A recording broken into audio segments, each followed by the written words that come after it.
बहुत ही बड़ा पूरे सत्संग की ओर से सर्वप्रथम शरीर में काक्सा लगते हैं देवलाल जी को बहुत बहुत धन्यवाद, जो आज ऐसा राम दरबार लगा करते हैं। जिस जगह पर सत्संग हो रही बहुत बड़ी बात है, सत्संग होना एक बहुत ही बड़ी बात है। कहते हैं जिस घर में सत्संग न हो वो घर मसान समान, जिस घर सत्संग हो वो सर्व समान। सत्संग होना बहुत दुर्लभ है। आप और हमको भी जो ये समय और मौका मिल रहा है, ये समय हमारा है। बाकी सब हम समय में जो धंधा कर रहे हैं, प्रेम से बोल रहे हैं, कुछ भी कर रहे हैं, ये तो हमारे स्वार्थ का सौदा। ये जो सत्संग में जो समय है, ये हमारा निज समय ये हमारे को मिल रहा है, बाकी ये हमारा मिलने वाला नहीं है। इसीलिए हम आप और सब बड़े सौभाग्यवान है इस राम दरबार में विराजमान। भजन के बहुत ही अच्छे ज्ञाता, वेदांत आचार्य, अर्चनी पूजनीय वंदनीय वासनी से बलारे श्री मणिलाल जी महाराज और सत्संग स्टेज पर विराजमान सभी संतगण, भक्तगण, माता बहने सभी को प्रणाम। बोलो सद्गुरुदेव भगवान की।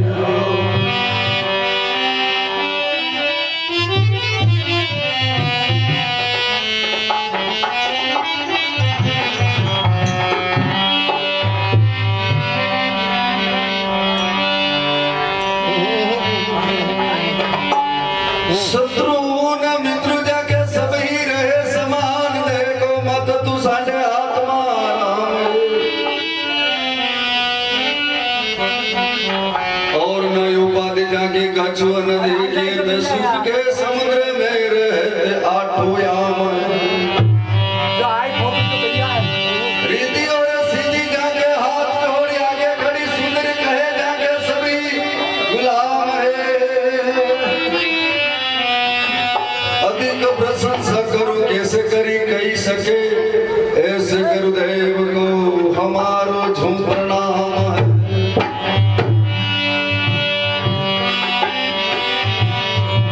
सत्संग ऐसी कीजिए जिसमें हो शुद्ध ज्ञान, वो सत्संग किस काम की मिटे तिमरे अज्ञान। मिटे तिमरे अज्ञान पता नहीं लाभ और हानि का, परिश्रम नहीं सफल जाय पता नहीं भेद और वाणी का।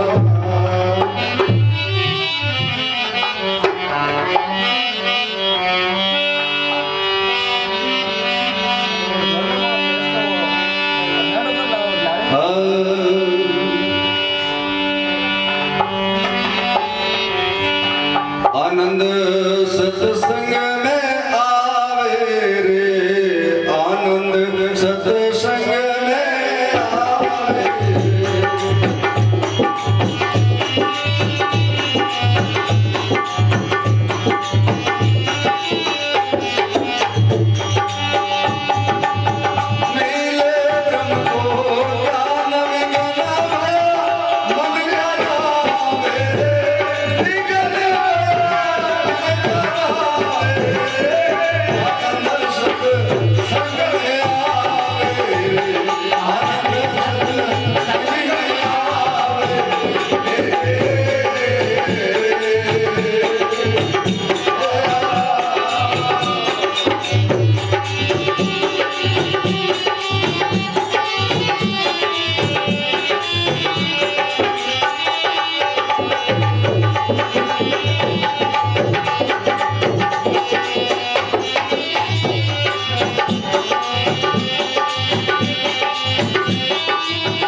सारा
विराजे हुए सूर्य संत महात्माओं थोड़ी शांति बनाए हुए हैं। महात्मा लिखते हैं 15 मिनट का समय तो लूंगा, 15 मिनट का, क्योंकि मैंने तो पहले ही कहा था मैंने समय से 4 आदमी निकले, इसलिए है जो हमारे थोड़ा सा समय सबका रहेगा, सबका रहेगा। कोई नहीं लेगा और सब है समय पे लेना ही चाहिए।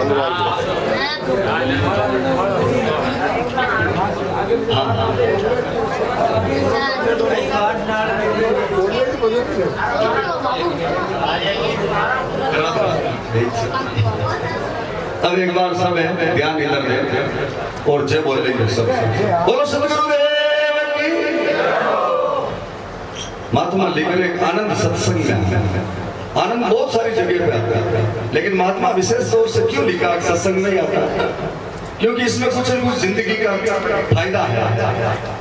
आनंद तो एक जगत में भी आता है, जहाँ बैठते वहां आ जाता, खाने पीने में आ जाता, भोगने में आ जाता, दृश्य देखने में आ जाता है, कहाँ नहीं आता आनंद, सब जगह आ गया। लेकिन महात्मा ने विशेष जगह लिखा है आनंद जो सत्संग में आता है वो आनंद कभी जाता नहीं। सच्चा किसी को नशा आ जाए तो वो जाता नहीं, छोटे मोटे नशे जा सकते, और वो सच्चा आ जाए तो जाता नहीं। ठीक इसी प्रकार सच्चा आनंद कभी जाता नहीं। इसीलिए महात्मा लिख रहे मिले ब्रह्म का ज्ञान विघन सब मन के जावे आनंद सत्संग में आवे।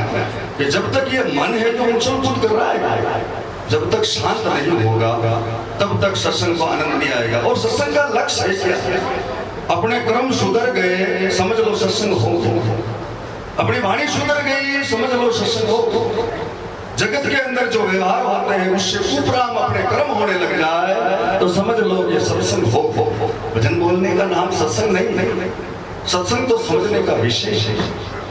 जिंदगी को इस तीर से उस तीर पे ले जाने का विषय एकमात्र नाम है जो सत्संग है। और आप किसमें बैठ ले वहां पहुंच जाएंगे। कोई साधन नहीं, गाड़ी मोटर ऐसा कोई नहीं है जो इस तीर से उस तीर पे ले जा सकता। एकमात्र सत्संग ही ले जा सकता है और कोई नहीं ले जा सकता। ठीक इसी प्रकार हम सबको मात्र एक सत्संग का सहारा लेकर के जिंदगी जिएंगे, बड़ा आनंद आएगा। और जिंदगी के अंदर अपना कर्म सुधारेंगे तो बड़ा आनंद आएगा। सज्जनों, जैसे कहते हैं एक छोटा सा दृष्टांत कि एक बड़े मक्की का खेत था, मक्की बड़ी बड़ी थी, उसमें डागड़ा गाल रखे हुए, डागड़ा ऊपर खाली हुए, डाकू तो डाकू के पास में भी लुगाई होती और बहाने खट खट खट करने की आवाज, बड़ी खेत का भार।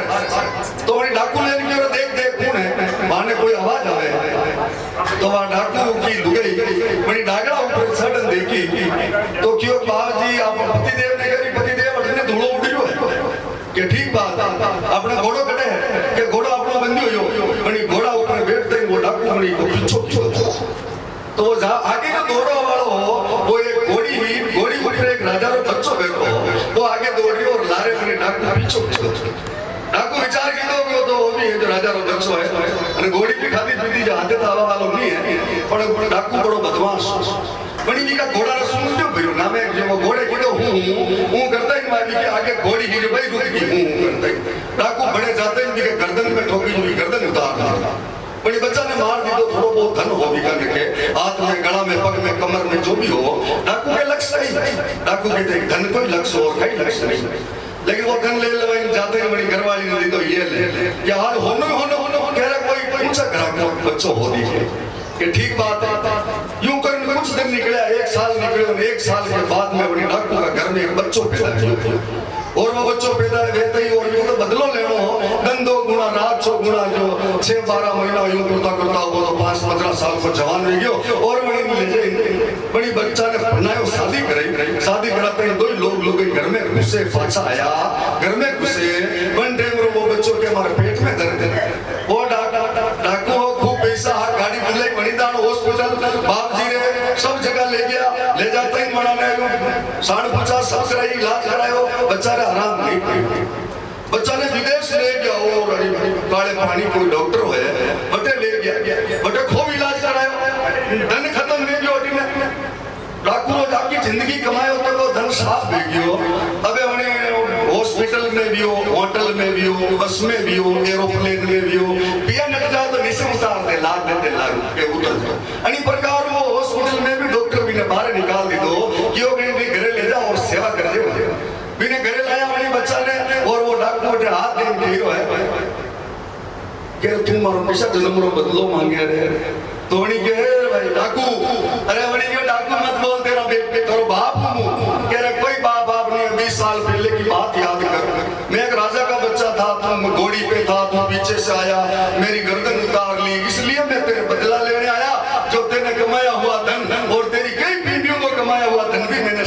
दिया। देख देख देख विचार किया डॉक्टर ने, बात तो सही है, मेरे कर्म का बदला तो मेरे को भोगना ही पड़ेगा, ये बात तो सही है, लेकिन फिर भी ये बता कि तेरी माँ ने तो जन्म दिया है, तेरी माँ का क्या दोष है? तो उसने कहा माँ का भी दोष है। कि क्या दोष है? कहनी भी डागड़ा उन्हें सर हाथ लंबो की तो उन्होंने जहीर है थोड़ा इन्हें भी भोगना पड़ेगा, जो ठीक बात है। लेकिन 2 दिन पहले बता तो वो तो रांडी रांडी बेटी थारो बच्चन शादी तो नहीं करवाता, क्यों रे बन्ने भी भोगना पड़ेगा? कि विने क्यों भोगना पड़ेगा? कि भाई बनी टाइम में हमारा नीचे घोड़ी, जो आप समझो विरोध मारी घोड़ी थोड़ी इका वास्ते है भगवान लिखियो तुलसीदास जी के कर्म गति बलवाना, भोगे बिना होवे नी नाना, वनवास पिता ने दीना, ये वचन शीश कर लीना, नहीं दोष माता के कहीं का, ये लखिया ले विधाता। कहते हैं विधाता कोई और नहीं थी, हमारे हाथ से जो कर्म किए हैं वो हमने लिख दिए, और वो हमारे कुछ भोगना होगा। वो भोगने के लिए कोई पड़ोसी नहीं आएगा सजनों, कोई देवी देवता नहीं आएगा, जो करेगा वही भरेगा। इसीलिए हमारे को सत्संग कब होगी हमारी, कि हमारे कर्म सुधर जाएंगे तो हमारी सत्संग हो जाएगी सजनों। इसीलिए हम सब अपने अपने कर्म के ऊपर ध्यान देंगे, हम तो हमारा जा करके ये सत्संग सुधरेगा और जीवन भी सुधरेगा। तो हमारा जीवन को श्रेष्ठ बनाना है तो सत्संग के पास में नित्य सत्संग सुनते रहे, जो एक न एक दिन हमारे को जरूर बोध होगा और ये जीवन लक्ष्य की ओर मुक्ति की ओर ही जाएगा। बोलो श्री सद्गुरुदेव की